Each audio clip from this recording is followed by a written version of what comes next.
సంక్రాంతి అంటే మనందరికి గుర్తొచ్చేది పిండి వంటలు, బావబామర్దులు, కోళ్ల పందాలు ఇవన్నీ మనందరికి గుర్తొస్తాయి. కానీ రైతులకి ఈ పండుగ అనేది చాలా స్పెషల్. మన పాత రోజుల్లో సంక్రాంతి అంటే కొత్తగా పెళ్ళైన వాళ్ళు బావమరదలు, పిండి వంటలు, ఆటలు పాటలు మరెన్నో. కానీ మన ప్రజెంట్ జనరేషన్స్కి ఇవన్నీ తెలుస్తాయంటారా? అండ్ మోస్ట్ ఇంపార్టెంట్గా రైతుల గురించి, రైతులకి సంక్రాంతి పండుగకి మనకే సగం తెలియదు, మన ప్రజెంట్ జనరేషన్స్కి తెలుస్తాయంటారా?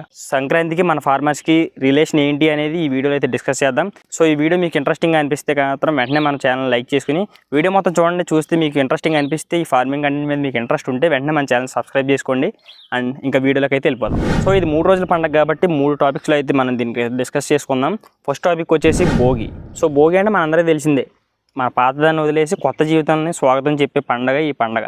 సో ఇది ఫార్మర్స్కి లింక్ ఏంటని మీరు అనుకుంటే, పాత రోజుల్లో మన పంట అనేది సంక్రాంతిలోపు పూర్తయ్యి సంక్రాంతికి కొత్త పంటలు అయితే స్టార్ట్ చేసేవాళ్ళు.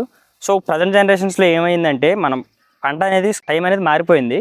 ప్రజెంట్ అయితే ఇప్పుడు మన ఊడుపులన్నీ ఊడ్చేసి ఒక వన్ మంత్ ప్లస్లోనే ఉన్నారు అందరూ. సో పాత రోజుల్లో ఏమైందంటే, ఎక్కువ రోజులు పంట ఉండేది అండ్ కోసి కుప్పనూర్చి ఈ పండుగని అయితే సెలబ్రేట్ చేసుకునేవాళ్ళు. కొత్త ధాన్యంతో కొత్తగా స్టార్ట్ చేసేవాళ్ళు అనమాట ఈ పండుగని. సో భోగి అనేది మన రైతులకి పాతదాన్ని వదిలేసి, అంటే పాత పంటను వదిలేసి కొత్త పంటలోకి వచ్చే పండుగ అనమాట ఈ భోగి అనేది మనకి. ఇక సెకండ్ పండుగ వచ్చేసి సంక్రాంతి. దీన్ని మెయిన్ పండుగ అని కూడా అంటారు. సంక్రాంతి అంటే ఏంటంటే, మెయిన్గా మనం సూర్యుడికి కృతజ్ఞతలు చెప్పుకునే పండుగ.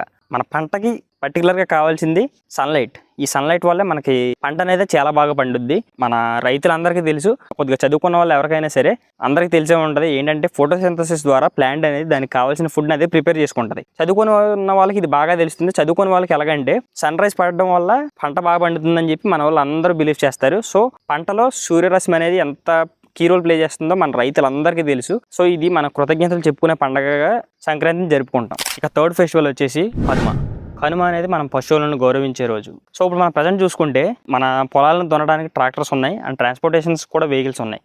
బట్ ఓల్డెన్ డేస్లో చూసుకుంటే మనకు ట్రాన్స్పోర్టేషన్స్కి అండ్ పొలాలు దున్నడానికి ఎద్దులను అయితే వాడేవాళ్ళు. సో ఇప్పుడు చూద్దామన్నా కనిపించట్లేదు అనుకోండి, అది వేరే విషయం. వాటికే కాకుండా వాటి నుంచి వచ్చే ఎరువు ఏదైతే ఉందో, మన పేడ కానీ ఇవంతా మనం ఫార్మింగ్లో అయితే యూజ్ అయ్యేది. మొక్కలకి ముందు వేయకుండా ఈ ఎరువులతో అయితే మనం పండించుకోవచ్చు. సో మోస్ట్ ఇంపార్టెంట్లీ ఇక్కడ ఏంటంటే, మనం డైలీ యూజ్ చేసే మిల్క్ ఏదైతే ఉందో ఇది కూడా ఈ పశువుల దగ్గర నుంచి వస్తుంది. ఈ పశువులు ఏదైతే ఉన్నాయో మన రైతుల ఫ్యామిలీస్లో ఒక మెంబర్ లాగా అయితే ఉంటుంది.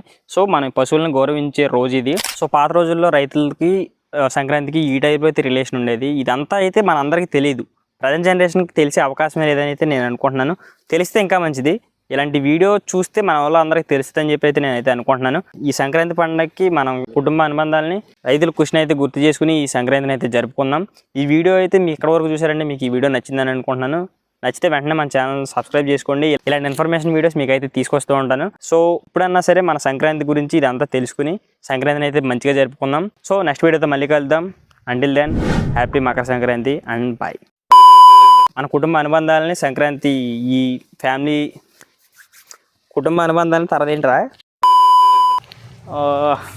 జనాలు వస్తే చెప్పలేండి డైలాగ్.